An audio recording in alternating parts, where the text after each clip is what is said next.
Hello दोस्तों, welcome back to your own YouTube channel. तो कैसे हैं आप लोग? आई होप आप सभी बिल्कुल बढ़िया होंगे, फिट एंड फाइन होंगे।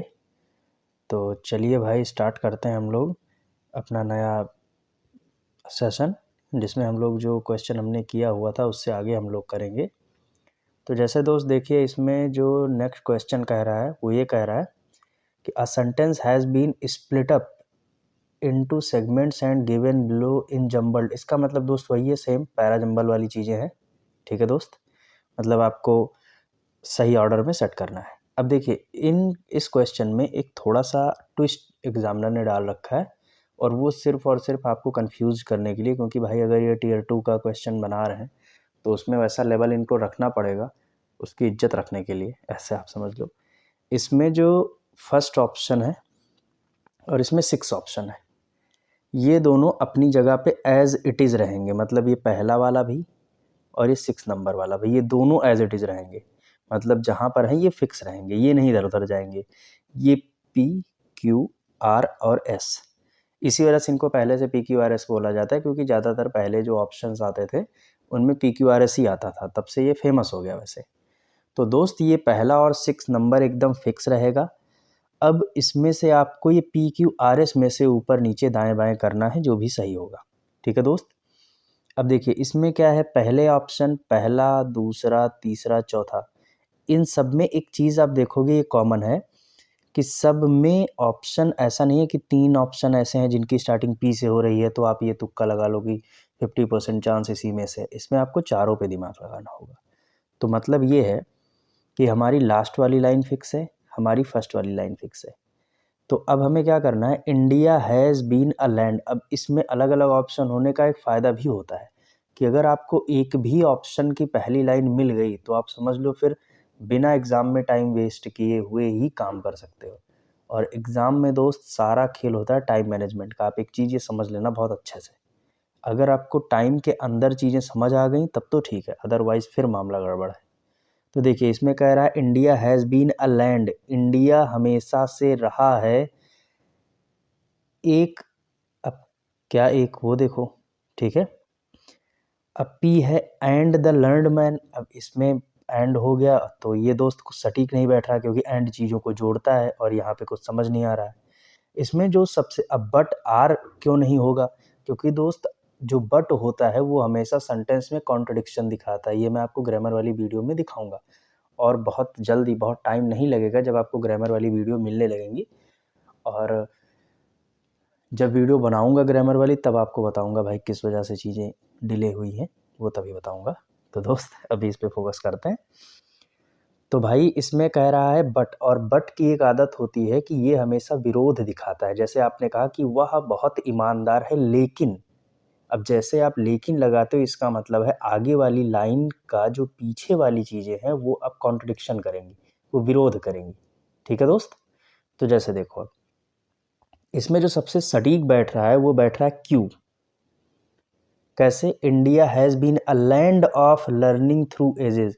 इंडिया हमेशा से रहा है एक लर्निंग थ्रू एजेस। इसका मतलब ये है कि हमेशा सदियों से जो सीखने वाली धरती रहा है। ठीक है, ये सबसे सटीक बैठ रहा है, जो कि सेकंड वाले में है दोस्त। ठीक है। अब बाकी आप इधर उधर सेट करोगे, इतना आप समझ लो, एग्जाम में एग्जामिनर लंबा क्वेश्चन इसी वजह से बनाता है कि वो आपका टाइम लॉस करवा पाए। तो इस वजह से ऑप्शन एलिमिनेशन। अब इंग्लिश में एक चीज़ आप समझ के रखिएगा, अगर आप लाइन बाय लाइन चीज़ों की मीनिंग निकालने में आप जुटोगे तो दोस्त यकीन मान लो फिर आपका एग्ज़ाम क्रैक होने से रहा। तो आपको यहाँ पर बहुत स्मार्ट वर्क करना पड़ेगा, आपको ग्रामर, मीनिंग सब कुछ लेके चलना पड़ेगा, क्योंकि हायर इंग्लिश भाई यही है। हवाबाजी वाली इंग्लिश अलग बात है। तो दोस्त, यहाँ पे सेकंड वाला सही होगा। कैसे सही होगा वो मैंने बता दिया कि आर क्यों नहीं होगा, पी क्यों नहीं होगा, क्यों सबसे सटीक बैठ रहा है। ठीक है दोस्त। अब एस भी नहीं होगा क्योंकि नॉट आ गया है, तो निगेटिव सेंस इसमें कुछ बन नहीं रहा है। इस वजह से, क्योंकि ये पहले में ही कह रहा है कि इंडिया हमेशा से रहा है, अब क्या रहा है ये चीज़ केवल और केवल क्यू में बताई जा रही है। और जब क्यू से हमने देखा तो एक ऑप्शन भी स्टार्ट हुआ है, आप बैठा के देखोगे तुरंत सटीक बैठेगा। ठीक है दोस्त। तो चलिए देखते हैं नेक्स्ट। अब अगला वाला इसमें है कि select the option that expresses given sentence in reported speech. अब एक चीज़ देखो यहाँ दोस्त, मैं आपको एकदम सिंपल एकदम ट्रिक में बताऊंगा, वो आप समझना। ये सारी चीज़ें आपको जब मैं वीडियो में बताऊंगा तो बताऊंगा, अभी फ़िलहाल एक चीज़ समझो कि दोस्त यहाँ पर जो एक चीज़ कह रहा है वो ये कह रहा है कि I am determined to publish my findings, the scientist asserted confidently. अब ये चीज़ आप जब करने में फंसोगे बहुत लंबा टाइम जाएगा। तो हमेशा एक चीज़ ध्यान रखिएगा, कुछ भी चीज़ इधर की उधर हो जाए वो ठीक है, लेकिन टेंस हमेशा रूल के अकॉर्डिंग ही चेंज होता है। और नरेशन या डायरेक्ट इनडायरेक्ट जिसे हम बोलते हैं, उसमें दोस्त एक चीज़ ध्यान रखिएगा कि अगर कभी भी किसी का कॉन्टिन्यूअस मतलब जिसका प्रेजेंट, ऐसे आप मान के चलो, ठीक, जिसका प्रेजेंट उसी का पास्ट, आप ये मान के चलो, ऐसे लाइन याद करो, जिसका प्रेजेंट उसी का पास्ट। इसका मतलब है अगर हम एम की बात करें समझने के लिए, तो एम का मतलब है present continuous. Is am are किस में आता है? प्रेजेंट कॉन्टिन्यूअस में। तो वो जाएगा किस में? पास्ट कॉन्टिन्यूअस में। पास्ट कॉन्टिन्यूअस में क्या होगा? वॉज, वर, दो होगा। ठीक है दोस्त, अब आपको बस इतना देखना, आपने जैसे देख लिया कि ये डायरेक्ट नरेशन में एम लगा हुआ है, इनडायरेक्ट एम का मतलब प्रेजेंट कॉन्टिन्यूअस, तो इनडायरेक्ट में जाएगा पास्ट कॉन्टिन्यूअस। तुरंत वो वाला ऑप्शन ढूंढो जिसमें वॉज या वर में से कोई है। पहले ऑप्शन में इज लगा हुआ है, मतलब नहीं होगा। दूसरे वाले ऑप्शन में हैड लगा हुआ है, मतलब नहीं होगा। तीसरे वाले ऑप्शन में वुड बी लगा हुआ है, मतलब नहीं होगा। चौथे वाले ऑप्शन में वॉज लगा हुआ है, मतलब ये होगा। बस इतनी देर की कहानी है। और ये चीज़ आप तब कर पाओगे जब दोस्त आप बढ़िया तरीके से एकदम समझे रहोगे कि कौन सी चीज़ें कहाँ हिट होती हैं, तब आप समझ जाओगे, और वो आपको मैं चैप्टर में समझा दूंगा। ठीक है दोस्त, तो चलते हैं नेक्स्ट वीडियो की तरफ, मतलब नेक्स्ट क्वेश्चन की तरफ। और इसमें कह रहा है select the option that can be used as one word substitute.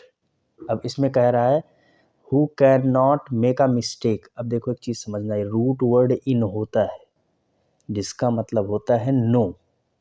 जैसे इनविंसिबल, विंसिबल का मतलब जिसे जीता जा सके, इनविंसिबल जिसे ना जीता जा सके। डेफिनिट, इनडेफिनिट, डेफिनिट का निश्चित, इनडेफिनिट का अनिश्चित। ठीक है, वैलिड, इनवैलिड, तो वैसे ही सेम समझो। फैलिबल का मतलब है जो गलतियां कर सके, ये सारी रूट वर्ड में चीज़ें आपको समझाऊंगा। फैलिबल का मतलब जो गलती हो सके या ऐसा कोई जो गलती कर सके। इनफैलिबल का मतलब है ऐसा कोई जो गलती ना कर सके, इस वजह से चौथा सही होगा। अब अगला देखते हैं दोस्त, वी शुड। अब देखिए यहाँ पर सही होगा कास्ट होगा ये वाला, क्योंकि कास्ट अवे का दोस्त जो मतलब होता है वो भाई सॉरी, इसमें जो सही होगा दोस्त ये वाला कास्ट सही होगा, सॉरी फॉर दैट। देखिए कास्ट अवे ये एक फ्रेज होती है, ठीक, ये जो कि कास्ट यहाँ लिखा जाएगा और अवे। ये कास्ट अवे का मतलब होता है किसी चीज़ को निकाल के फेंक देना, बाहर कर देना।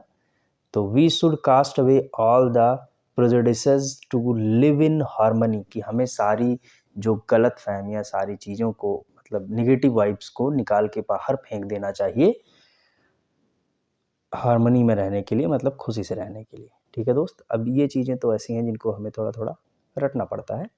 तो चलिए नेक्स्ट वाला देखते हैं। इसमें ये वाला और ये वाला, ठीक है। अब इसमें देखिए, इसमें क्या बोल रहा है कि ऐसा कौन सा, मतलब कुल मिला के आप ऐसा समझ लो कि ये जो PQRS हम कर रहे थे वही है, बस बढ़ा दिया कंफ्यूज करने के लिए। जबकि अगर आप ध्यान से समझोगे आपको तुरंत मिल जाएगा दोस्त।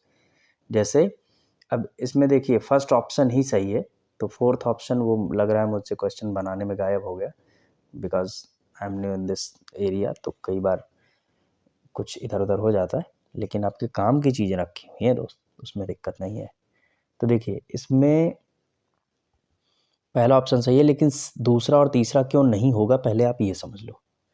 जैसे जो दूसरा ऑप्शन है वो सी से स्टार्ट हो रहा है। अब सी में क्या कह रहा है, ये वाले में दीज लार्ज MNCs, दीज का मतलब ये। अब ये हम तभी कह सकते हैं जब उसके बारे में हमने कुछ पहले कह रखा हो, ठीक है। जैसे हम डायरेक्ट कुछ ये नहीं कह सकते, ये एक तरीके का प्रोनाउन है और उसके पहले हमें कुछ कहना होगा तभी हम आगे कह पाएंगे, ठीक है। फिर डी में क्या कह रहा है, to get these large orders, तो पहले किसी चीज़ की बात होनी चाहिए कि हमें जैसे कहा गया कि इन तरह के लार्ज ऑर्डर्स को पाने के लिए अब कौन से तरीके के लार्ज ऑर्डर्स को ये पहले हमें बताना पड़ेगा। लेकिन अगर आप बी वाला दोस्त देखोगे तो यहाँ पर कह रहा है कि लार्ज एमएनसीज जो बहुत बड़ी बड़ी मल्टीनेशनल कंपनीज होती हैं in the garment industry in Europe, कि यूरोप में गारमेंट इंडस्ट्री में और अमेरिका में order their product from Indian exporters, कि वो अपने प्रोडक्ट्स इंडियन एक्सपोर्टर से ऑर्डर करते हैं। ठीक है दोस्त, अब बी के बाद सी सही बैठेगा कि इन लार्ज ऑर्डर्स को जो world wide network look for cheapest goods in order to maximise their profits. ठीक है दोस्त, फिर डी आएगा to get these large orders. अगर आप ऐसे बैठाओगे तो समझ जाओगे। तो एग्ज़ाम में सबसे ज़्यादा बेनिफिशियल होता है कि आप ऑप्शन एलिमिनेशन से चीज़ों को करो, वो एकदम परफेक्ट बैठता है दोस्त। एग्ज़ाम में हर जगह ऐसे ही काम करता है, ये कोई ट्रिक नहीं है, ये सीधा सीधा एक कॉन्सेप्ट है जो हर जगह काम करता है। तो चलिए दोस्त, मिलते हैं नेक्स्ट वीडियो में। Thank you.